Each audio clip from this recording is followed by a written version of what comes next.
Ladies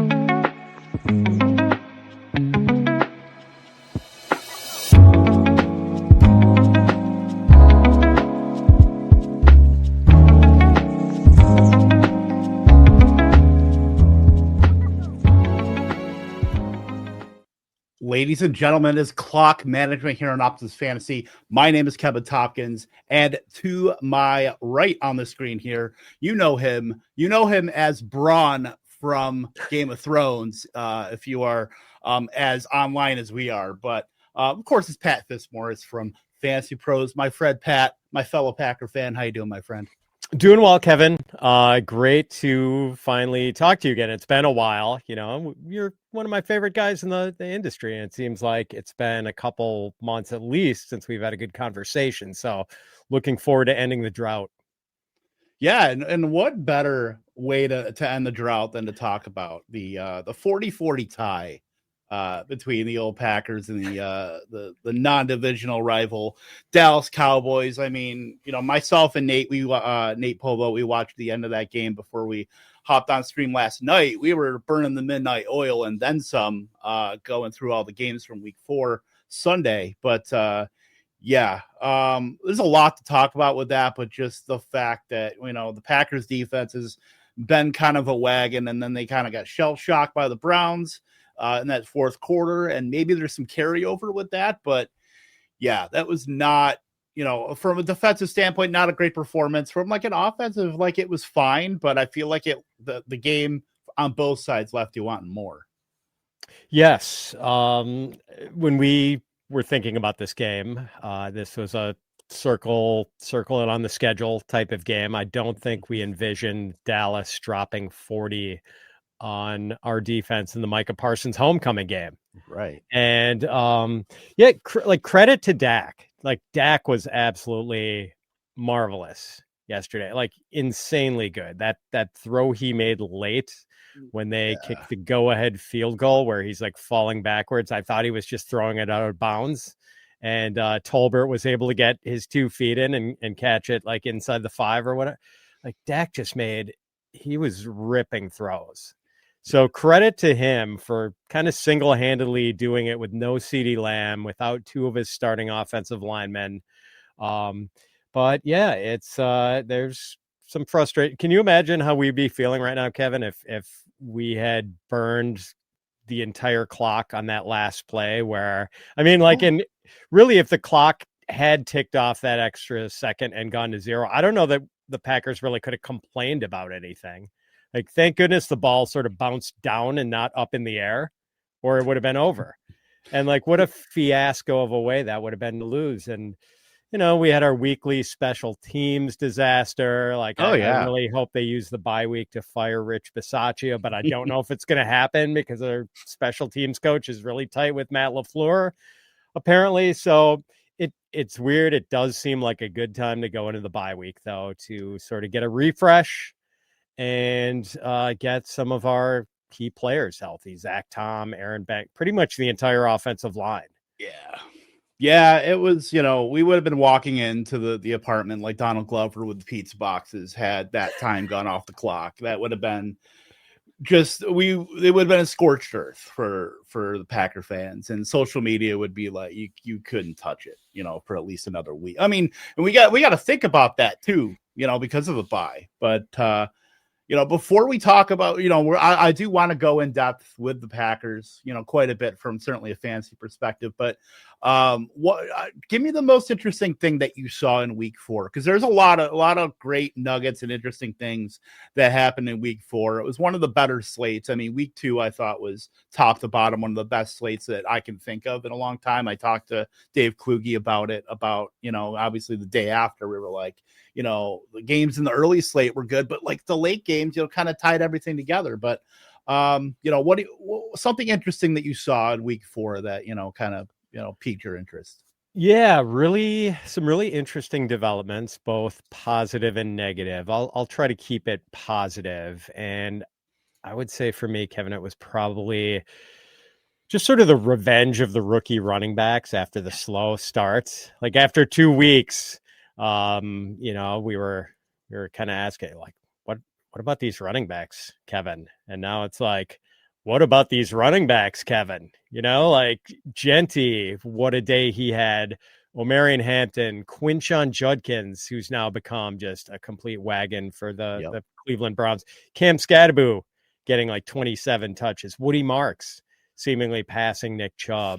Travion Henderson still not getting the usage we like, but that seems like a matter of time. Really, Caleb Johnson's been kind of the only bust so far, and I wouldn't be surprised if we saw more running backs from this class make noise as the season goes on.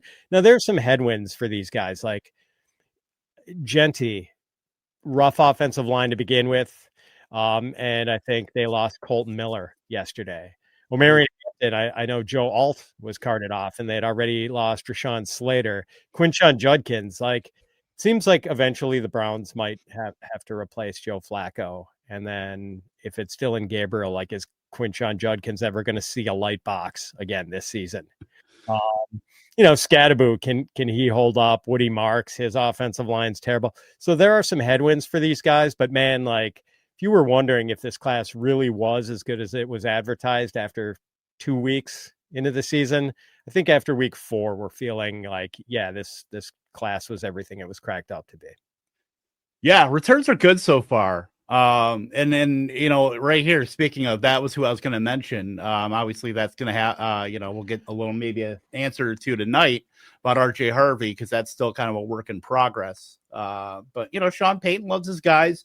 He loves him some J.K. Dobbins, so I can't really, fault him too much for that. But not every rookie is going to come out and be a stud, in the first couple weeks. And I think we've been very lucky to get the run out that we've got from, Marion Hampton. It didn't help that Najee Harris got hurt and kind of accelerated that a little bit. But, Quinshon Judkins coming into immediate efficiency. And then, that wasn't like a 1 week thing. Like, we're getting efficiency week after week to where he almost feels like a Nick Chubb, but you can tack on just a little bit of receiving upside. And I think we're pretty much almost there with Quinshon Judkins. Genty, it's great to see him get that, statement game, three total touchdowns. I'm very excited about these rookie running backs for sure. As a guy who has drafted a rookie running back once or twice in his day, it's certainly nice to get that. My favorite nugget, and it's a developing story that, speaking of running backs, Christian McCaffrey, I don't know if you've heard of him, would be the wide receiver 6 and the running back 7 with just receiving work. Take out everything rushing, just his receiving fantasy points. He's averaging 18.4 fantasy points per game on the receiving side. He would be ahead of Jackson Smith and Jigba, behind George Pickens, if you were just to rank him among the wide receivers. I know the efficiency's not there in the running aspect of it, but the fact that he is getting, and this is well above anything he did in 2019. In 2019, he was averaging 15 fantasy points per game just receiving. So the fact that he's doing this now, everybody is hurt in San Francisco, it feels like. And the one guy that if you were a betting person, you wanted to bet, who was going to be the first or second guy to get hurt in San Francisco, CMC would be really high up on that checklist. And it feels like it's been everybody but CMC. So, obviously you're riding the wave while you can, but the receiving stuff for CMC is just out of this world right now. Yeah, and that's the funny thing, where he is averaging 3.3 yards per carry, but they are doing a good job of getting him the ball in space as a pass catcher, and he's averaging 9.8 yards per catch, which would be a career high if that holds up, and 31 catches already. You can't argue with it, and as you said, for him to be like a wide receiver 1 with just the receiving numbers alone is pretty spectacular. Yeah, it's insane stuff. But you know what? I think we got to talk about the Packers here, because it's, the Packers, I think, are the most interesting team in fantasy, and it's just because we know what they can do on offense, but it's very hard to use a lot of their guys in fantasy. Josh Jacobs, you're starting as a low-end running back 1, maybe into the mid-range, obviously with bye weeks. You're not using them next week, certainly because of the bye, but coming out of the bye, I think Jordan Love's, performance last week, which was the best performance he's had Lord, probably since like 2023, maybe one of the games in 2024. But Green Bay has always been an offense that will prefer to run the ball and not run up Jordan Love's pass attempts. And just the fact that you have Romeo Doubs scoring 3 touchdowns, you have Matthew Golden, who maybe hasn't put a big step forward. He's been doing it incrementally. He had a couple misses against the Commanders in week 2 where we're probably talking him in much more favorable terms if he had converted even one of those like deep catches for a touchdown. But the fact that you can't really start Golden in the majority of leagues. Jaden Reed's obviously hurt. Dontavian Wicks is getting more opportunity, but you can't really use him. Tucker Kraft even is boomer bust too. But the fact that you have all those guys that you can't really start with a lot of confidence, and then Jordan Love on top of that is, maybe a high floor guy with some ceiling, but you never know when that ceiling is going to hit. Maybe more of a best ball type quarterback. But like talking about managed leagues, like it's just so interesting to see this offense with the capability it has, and like you can't really start any of these guys. Yeah, they're sort of the Buffalo Bills of the NFC, Kevin, where it's just like you feel good about the offense as a whole, but then the parts it's just such an ensemble cast. Like with Romeo Doubs, I think his target counts so far have been like 4, 5, 2, and 8. Yeah. And like he's the only guy who plays like regular snaps, and every week he's the route leader for the Packers, but he doesn't get like a super high percentage of targets on the routes he runs. And, yes, it paid off with 3 touchdowns yesterday, but like he had 2 targets in that game against the Cleveland Browns, which, oh, by the way, he lost. Like that wasn't the result of some super run friendly game script. Like that was a kind of a dogfight the whole way. Yep. And so, yeah, I mean, I think you're probably starting Kraft most weeks. What's your take on Golden right now, Kevin? It's funny. Like, I think he looks good. Like the speed kind of shows up and he's got nice hands. But like there have been some interesting rookie like, young man, don't spin on a kickoff return. Don't catch the ball and run 7 yards backwards. In that Cleveland game, like the long catch he made kind of late in that one where he kind of caught it and just ran out of bounds. Like he had room to turn it up and probably should have gone for a long touchdown on that if he just like puts his foot in the ground and bolts up field.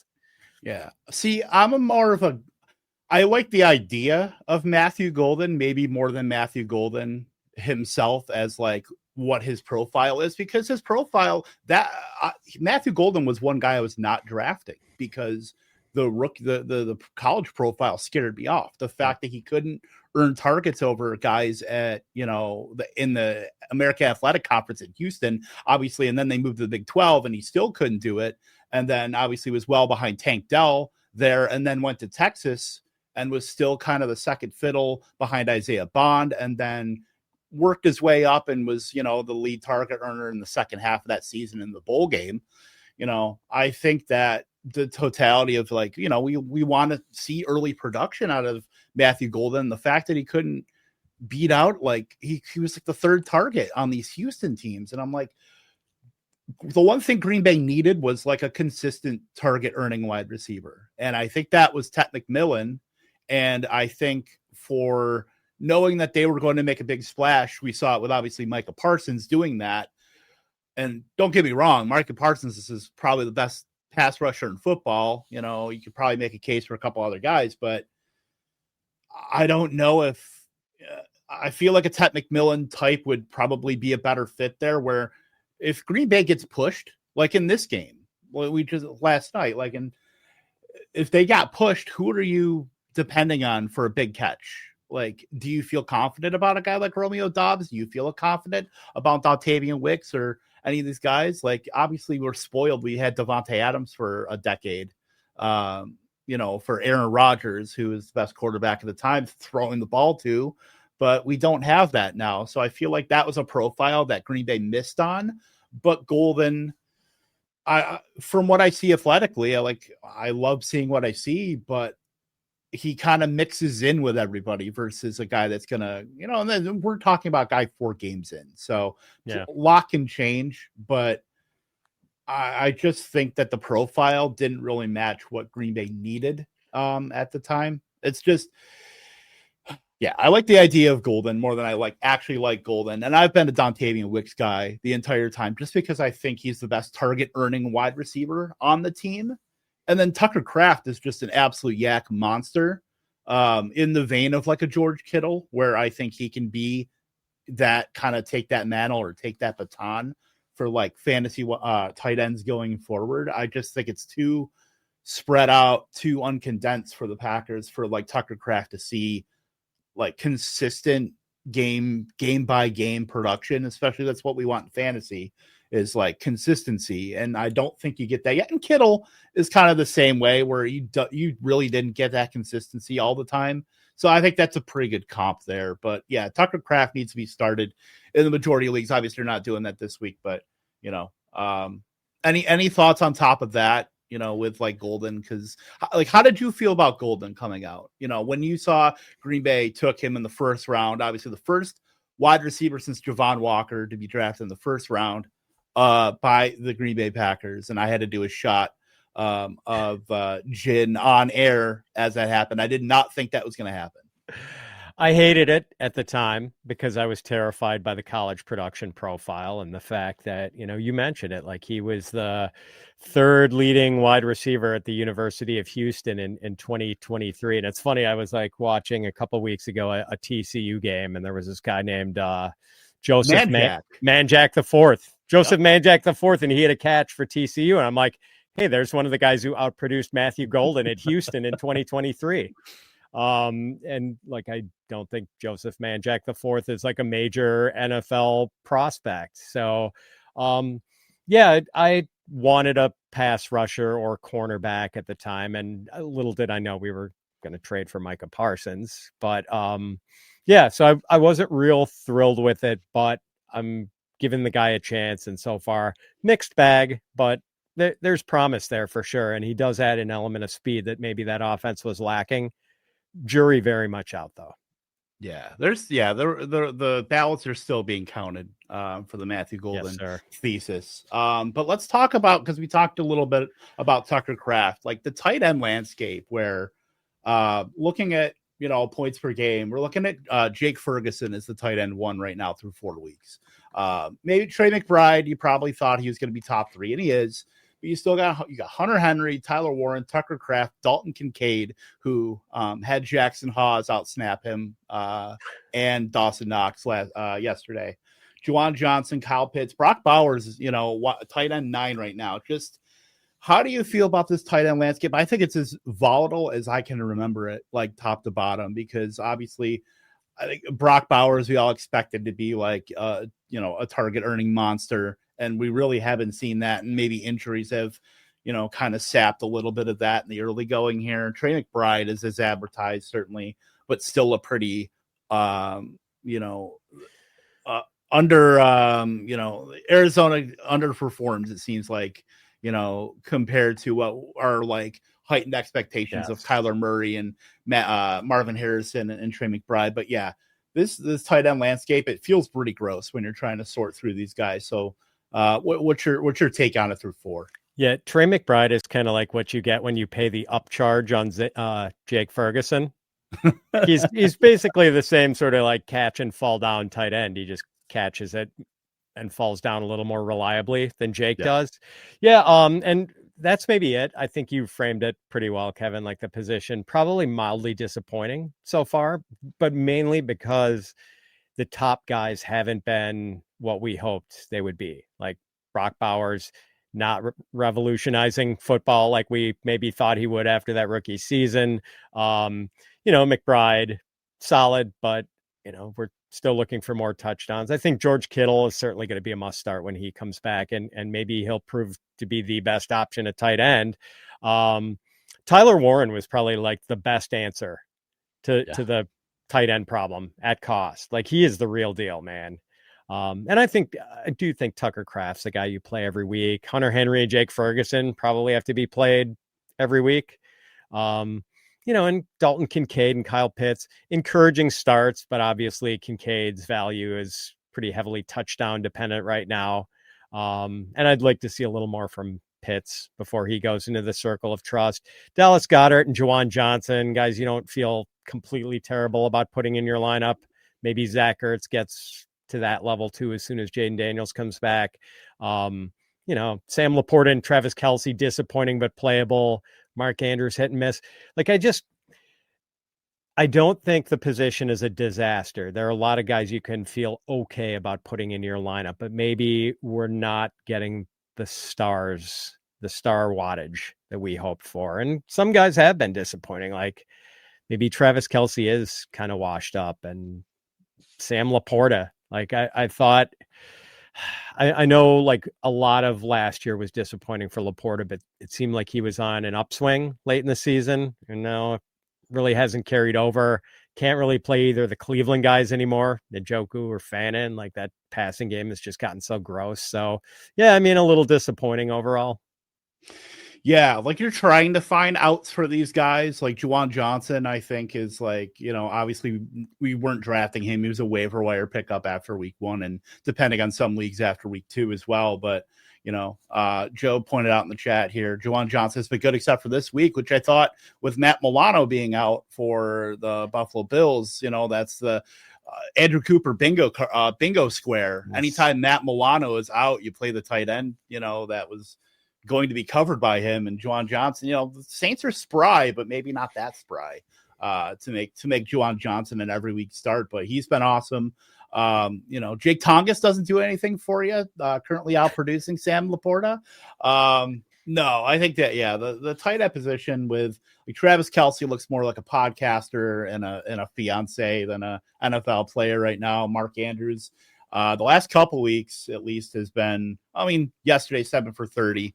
You kind of take that because Kansas City's been really good at shutting down Mark Andrews almost throughout his career. That's been like a historical kind of note there on Mark Andrews. But it's like stars and scrubs without the stars, at least right now, because the fact that Tyler Warren, just the fact that he's getting a lot of the RPO stuff from Daniel Jones, I think him being that that kind of first read definitely helps things and has transformed that offense. To where that was a guy I probably should have been more. That's probably my biggest miss of 4 weeks is not being in on Tyler Warren as much because I was drafting Brock Bowers and Trey McBride. I was taking the elite guy and then kind of almost ignoring that mid tier. And that's kind of been where, I've had a bit of a gap in those guys in the mid range. If Dallas Goedert's going to be getting pop passes from Jalen Hurts, that's good. Maybe that'll look a little bit better, but we're definitely missing a lot of the top end stuff. And notice it's for 4 weeks in, there's going to be a lot of correction here for the position. Let's go over to though. So this is an exercise I was kind of thinking about, last week and thinking about, we were taking obviously guys like Jamar Chase and, Bijan Robinson and Jahmyr Gibbs 101. Has anything changed for you there? Because I think we still have, I think Bijan is still in that conversation of who would you take it to 101 right now after 4 weeks? And I think there's 3 pretty clear names here between Bijan Robinson, Puka Nacua, and Jonathan Taylor. And I chose Jonathan Taylor just because he feels like he's on another level, even over Bijan right now in terms of the rushing efficiency and the offensive environment upgrade in Indianapolis. I think still, even though Atlanta has really just leveled up featuring Bijan, the utilization is great. I still think there's some volatility with week to week stuff for the Falcons.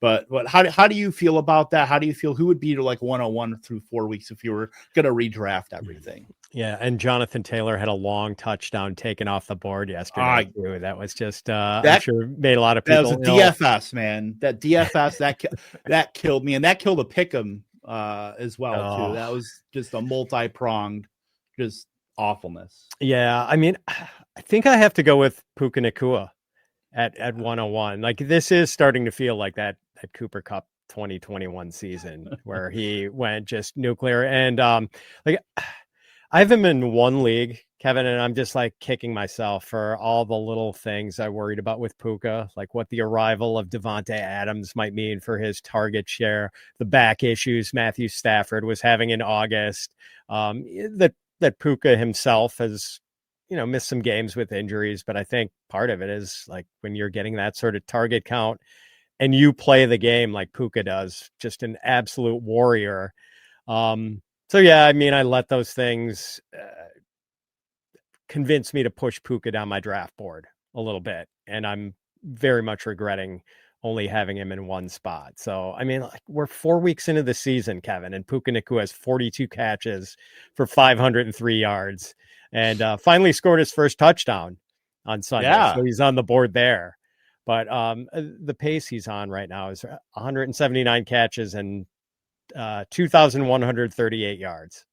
Like, Is this that good? Yeah. The guy is just such a stud, man. He's a maniac. Like the fact, like 40% targets per out run. Like, it's hard to quantify that when you're getting the elite receivers that are like 27, 28, targets per out run that are hyper targeted to that degree. And then you add on Sean McVay, probably the best play caller in football, and you add on how condensed the targets are with LA Rams. It's a perfect storm. I mean, there's a reason why Cooper Kupp did this in 2021 is because of all of these same factors. You still had the condensed offense, and with Robert Woods and Brandon Cooks for a little bit there, but it was just Cooper Kupp was just an absolute maniac with Sean McVay scheming stuff up for him. And now you've got like a younger, potentially better version of Cooper Kupp in Puka Nacua. And, we were all worried, how are they going to, Devontae Adams and Puka, how are they going to coexist? They're simpatico. They're perfect for each other. It's almost too bad that Adams had to waste a couple of those years in Vegas, because if they could have been doing this the last couple of years, I mean, who knows what we'd be talking about. But over 4 yards per out run from Puka Nacua, 40% targets per out run. Like, he is just on pace to absolutely obliterate everything we know about wide receiver scoring in fantasy football. What's he at? Like 27 fantasy points per game right now? Like something It's over insane. 27. Yeah, it's absolutely insane. That was I shouldn't say it was a dead spot there, because I was drafting Puka Nacua, but obviously you had that worry about the Stafford stuff. And, I didn't have as much worry about the condensed offense, because that's, as long as Stafford was kind of, upright, I think that was always going to be there for Puka and Adams. But like, you didn't really think to this degree, knowing how great Puka is, like, Right. even to this degree, like, Right. I don't think we saw any of this coming. Yeah, and it's so concentrated, this target distribution, that like you're not even that worried about Devontae. Here, Devontae is playing with this other receiver who is like a black hole, sucking in targets the way a black hole sucks in matter from the universe. And like, but Devontae is kind of the go-to guy for Stafford in the red zone. So like, you're frustrated by that, I guess, if you're a Puka investor, but like Devontae is kind of the touchdown guy there, and he gets enough other targets and catches that like you don't really worry too much if you're a Devontae investor. Like, of course I'm playing him every week. The guy's a stud. So yeah, it's if only every NFL team was this easy to figure out in fantasy and this lucrative, Kevin, be a much easier game. Right. And the fact that Adams is still putting up like the rate stuff that we've been accustomed to, 25% routes per out run, targets per out run, and almost a 2 yards per out run. Like, still everything is right in line with everything Adams has done, especially, later on in his career. Like, he wasn't, it's a little less efficient, but still the fact that he's still getting touchdowns to kind of buoy that, he's still, getting a bunch of targets, 8, 12, 8, and 6 the last 4 weeks, plus touchdowns in the last 3 weeks, still getting 40% of air yards, like everything that we want. A guy like Puka Nacua, yeah, you said it, he's a black hole, but like for targets, and then you'd have to worry about literally everybody else. You don't. Like, yeah, it stinks that Tutu Atwell got, an 88-yard touchdown on a play where the Colts had 10 guys on the field.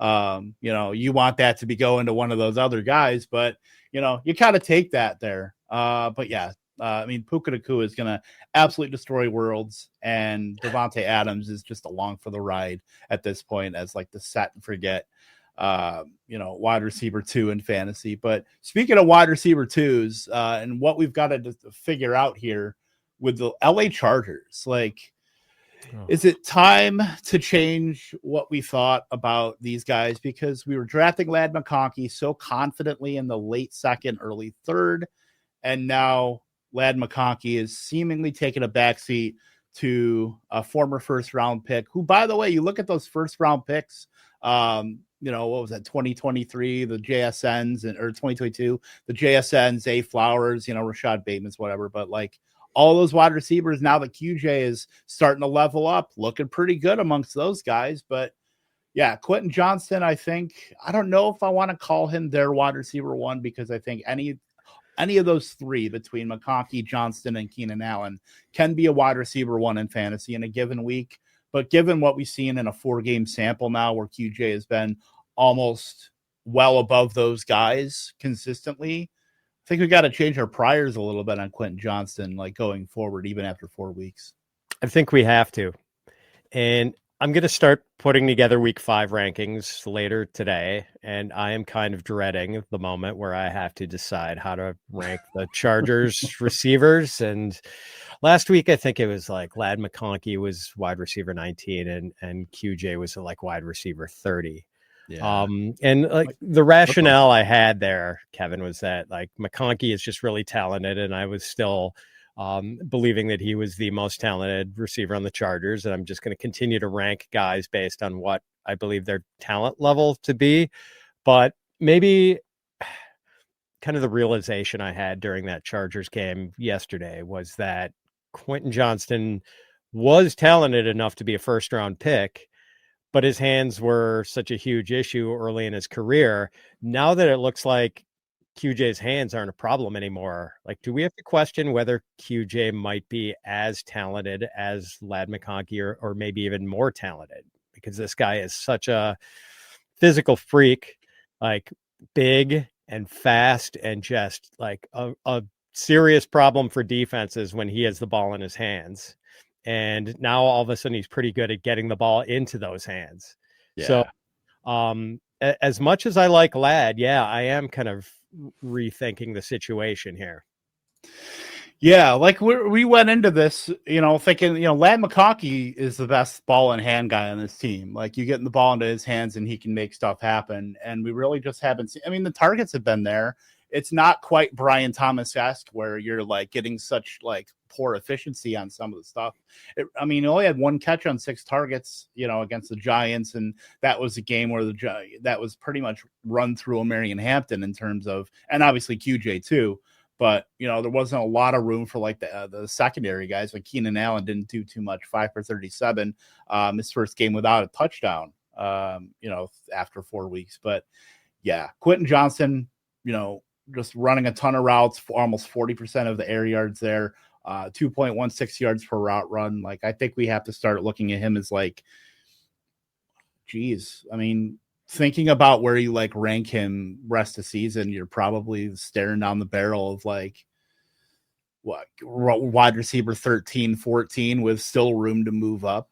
Like, with knowing how, like, and I think the important thing here is like Greg Roman has finally learned how to run an offense in these times, in the modern times of 2025, where it's not, super run heavy. Like, he's learned how to use the guys he has, where you looked at Greg Roman and you're thinking, oh God, it's going to be just a slog fest. And that was how we were drafting Marion Hampton. And that was kind of the upside case. But now you're getting a lot of the upside based off of what Justin Herbert and company are doing with the passing game. So I think that's it's the same result, but the thesis kind of changed with how we have to think about the Chargers now as a top PROE team in football now, passing, in a lot more, advantageous situations. So I think that's certainly helped with Johnston, but it's also helped with Herbert. It's the entire offensive kind of mindset here totally flips on the Chargers based on QJ, based on, the efficiency of Marion Hampton. And then I think starting from the top with Greg Roman calling plays. The Greg Roman thing with just like his willingness to be more pass heavy, and like their pass rate over expectation is like among the highest in the league right now. Yeah. And so it's very cool and kind of like cosmically unfair that we finally get Greg Roman to leave the cave and not do his playbook with cave drawings and come into the modern era. And then like as soon as he does that, like he cannot keep his starting tackles healthy. Yeah. Like it's unfair that like Rashawn Slater out for the season. I don't know what the prognosis is for Joe Alt, but we saw him leave on a cart yesterday. So that's not good. Like very unfair that poor Greg Roman is changing with the times and he doesn't get to have like healthy, good. It's the Thanos. Tackles. It's the what did it cost? Everything, yes. Especially on your offensive line. Very sad. It is very sad, but I still think that it stinks when you lose to like all pro caliber tackles, but I feel like they can still make it work there just with the offensive environment. And then let's not bury so much of like, I know he's probably not fantasy relevant right now, but Oronde Gadsden, like the genie did not get put back into the lamp yesterday. I was a little worried that they were going to just say Tyler Conklin, like get back out there and muddy it up a little bit more. But the offensive environment upgrade, replacing a guy like Tyler Conklin and obviously Will Dissly's been hurt with a former wide receiver now tight end, my guy from Syracuse, Oronde Gadsden, who obviously his dad played with the Dolphins a long time ago. So you got NFL bloodlines there. He's a 6'5", 230-pound guy that, they've smartly not used him as a blocker, even though they, Greg Roman and Harbaugh have said he's a willing blocker. So I think that's like a feather in his cap of like getting on the field. The fact that he went up, quite a bit in terms of his routes. I'm very excited. He's not fantasy relevant, like to the degree where we want him to. We talk about the volatility of the tight end position, but the fact that he's already up to like 50% routes, and the fact that he was earning targets in his first game against Denver, I think is very good. He's a wait and see guy where maybe you stash from the back end of a roster, and you probably have to get an injury from like one of the wide receivers to like make him anything more than like, a streamer, like a DFS punt play. But like Oronde Gadsden just adds another dimension to this offense that Will Dissly and Conklin can't. Yeah, just think back to when Mark Andrews was a young man and some of the seasons he had Waller, with Greg Roman. Yeah. So right, there is room. Like I remember talking with Andrew Cooper about Oronde Gadsden at the Fantasy Football Expo, and he was excited. And Harbaugh really talked him up in training camp too, but then the season starts and he's kind of buried behind Conklin and Dissly, and it's like, okay, this kind of stinks for him. It's not going to be year one. Maybe dynasty people can have some hope for the future, but it's nice that is starting to change, and it would be great if the route participation could creep up even higher than 50%. Because if we get over 60% with him. Or even two, yes, exactly. Then that's a guy you're thinking about starting every week. Yeah, and the fact that and this was Coop got me on to this with their tight ends coach Andy Bischoff, who oversaw kind of some of the developmental stuff in Baltimore with Darren Waller as a former wide receiver. He was there in that room in 2017, 2018, and now is the tight ends coach here. So maybe some parallels with a former wide receiver turned tight end.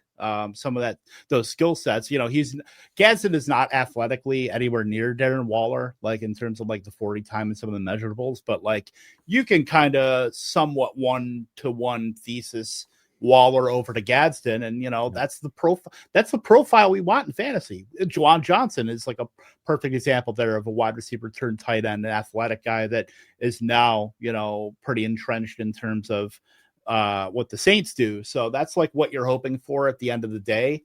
But it's still a process. It's still some moving parts there for the Chargers. But, we talk about rookie running backs.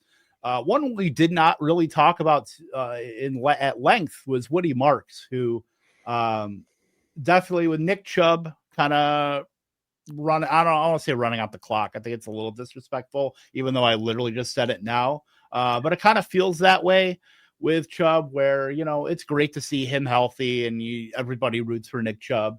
But at some point you got to look to, especially on the Texans, who have been just a massive disappointment. I think outside of like the Nico Collins stuff, in terms of how many players they use, the players they don't use at wide receiver, and they're giving 70% of routes to Xavier Hutchinson for whatever reason.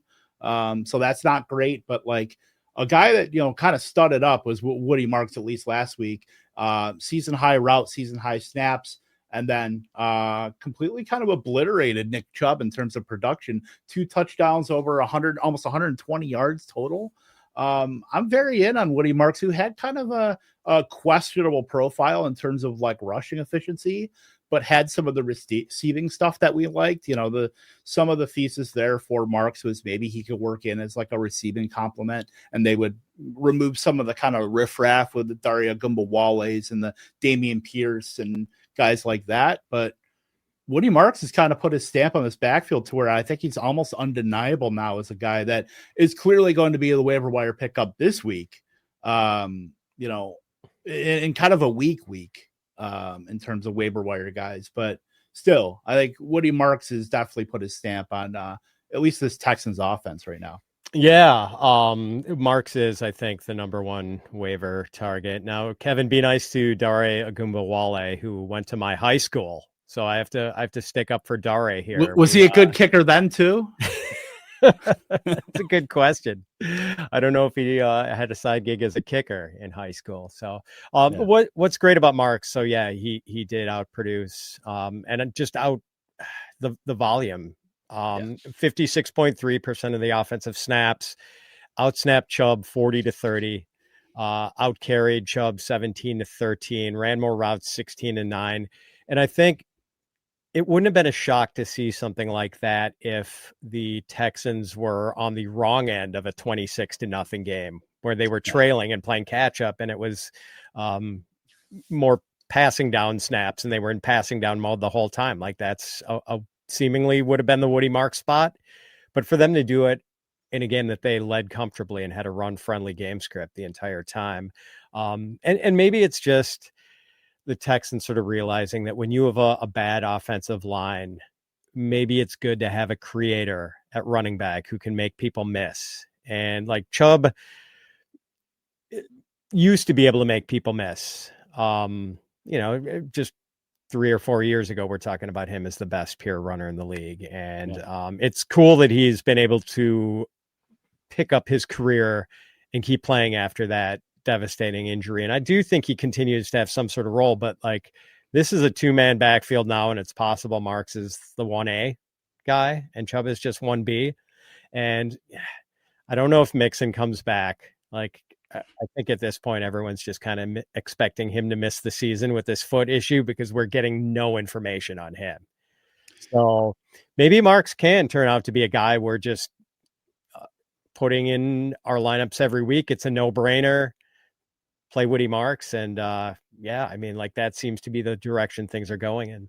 Yeah, he feels very like Tyrone Tracy-esque from like last season. The fact how he's come on, and like maybe some of the how he's going to work with like Nick Chubb, because this is an offense that absolutely needs some sort of kickstart.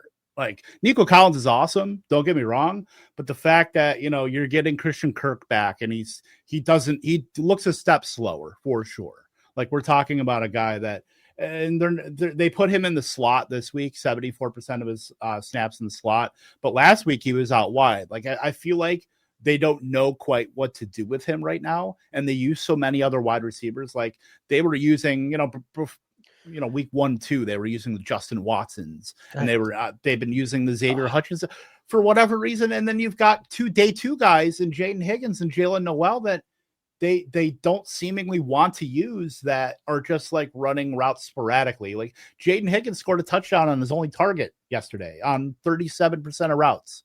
Like, I don't know what we're doing, and I don't know like why we're not getting those guys in the field when you have the guys. I mean, I don't know if like D'Amico Ryans is like, maybe he's a veteran first guy. Like we know what Mike Vrabel is.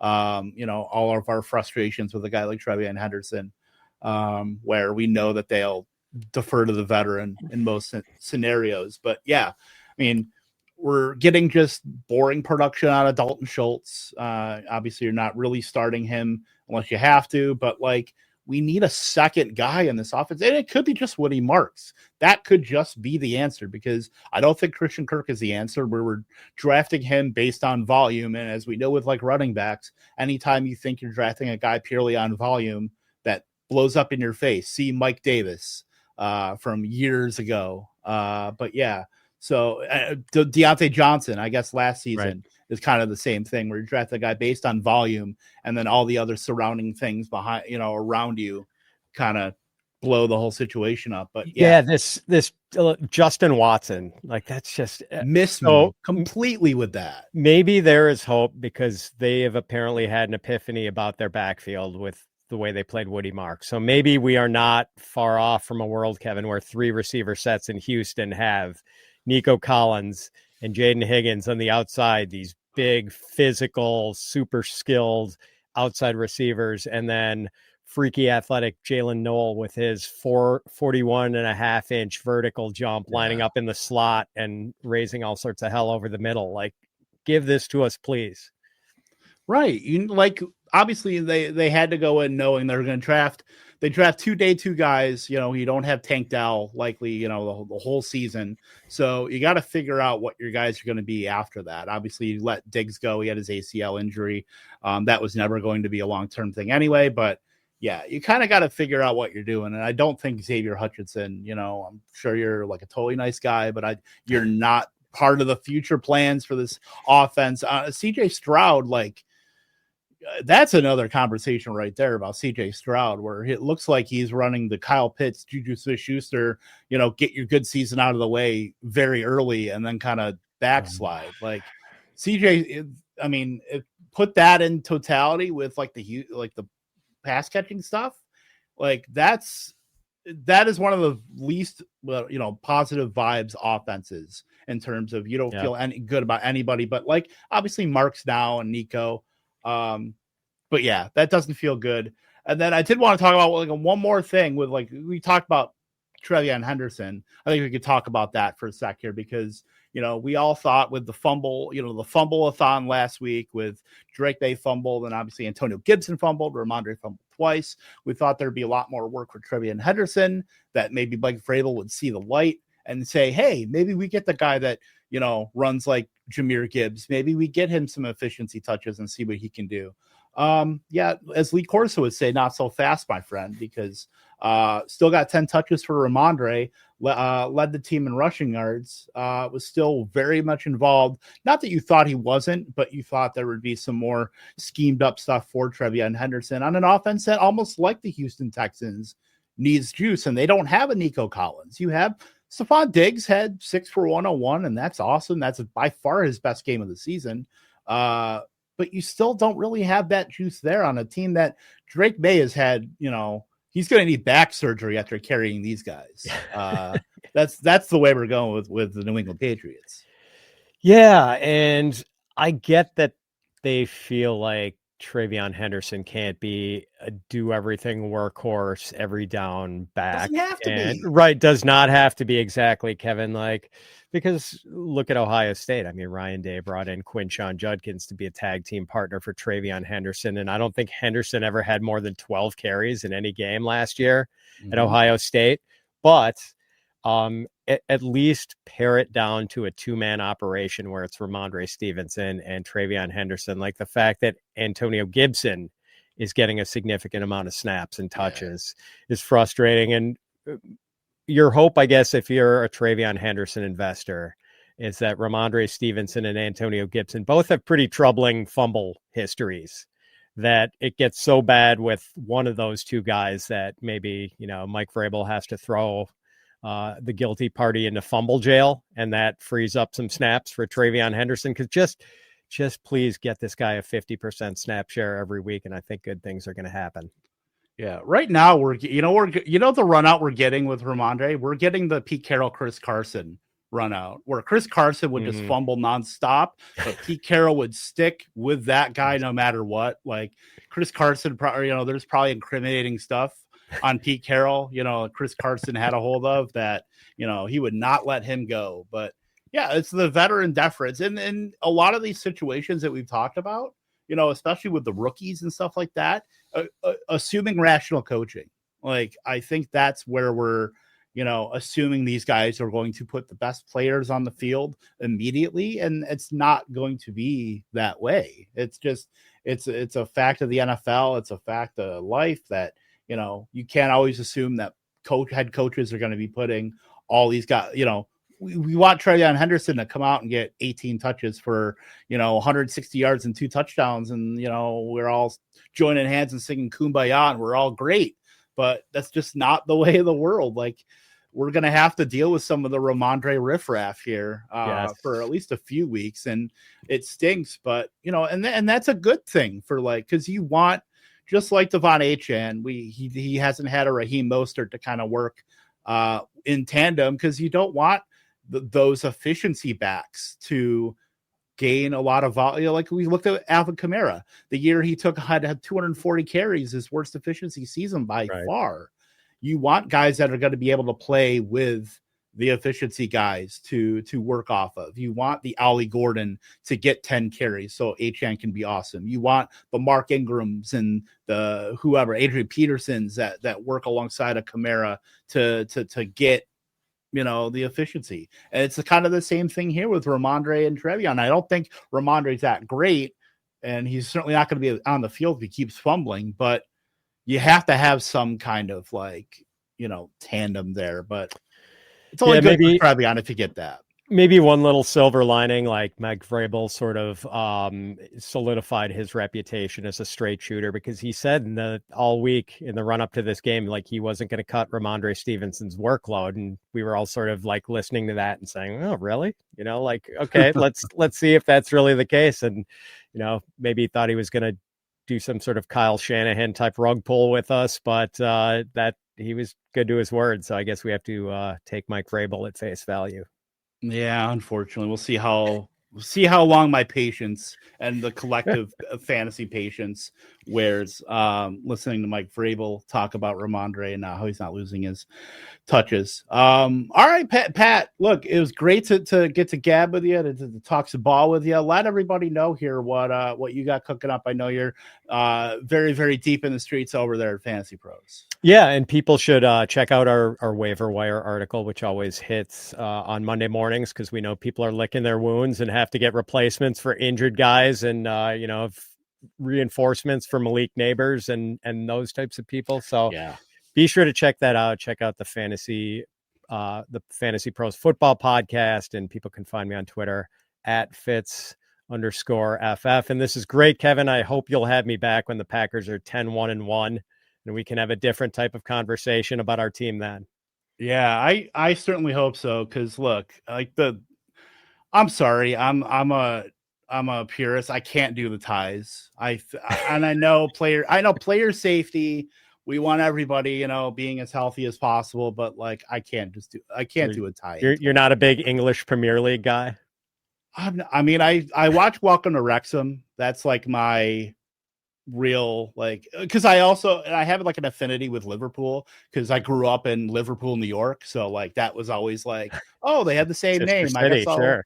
Yeah, we'll go with that. But I do watch Welcome to Wrexham. It'll be a little different season this year with them in the championship, certainly. But it's I never really gave it much thought. It was oh, cool soccer, but now it's pretty interesting. So I'm a little more into the streets now and the English soccer stuff. I've always wanted to go to a game. I know a couple friends have gone to Barcelona, go into those games, Real Madrid, and when they've gone over to Spain and stuff like that. So that's a bucket list. I kind of want to go to Wales. I never thought I'd say that, but I'd love to go to Wales and check out the Stoke car there.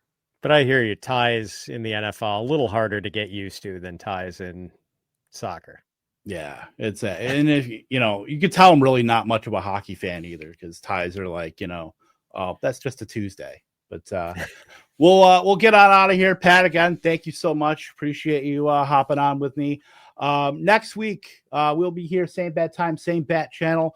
Go check out our Discord at Optimus Fantasy. It's in the description of this video. Of course, go on Optimus Fantasy. The tools at Optimus are always live and updated every 15 minutes after the game. So go check those out. For Pat Fitzmaurice, I'm Kevin Tompkins. We will see you next week.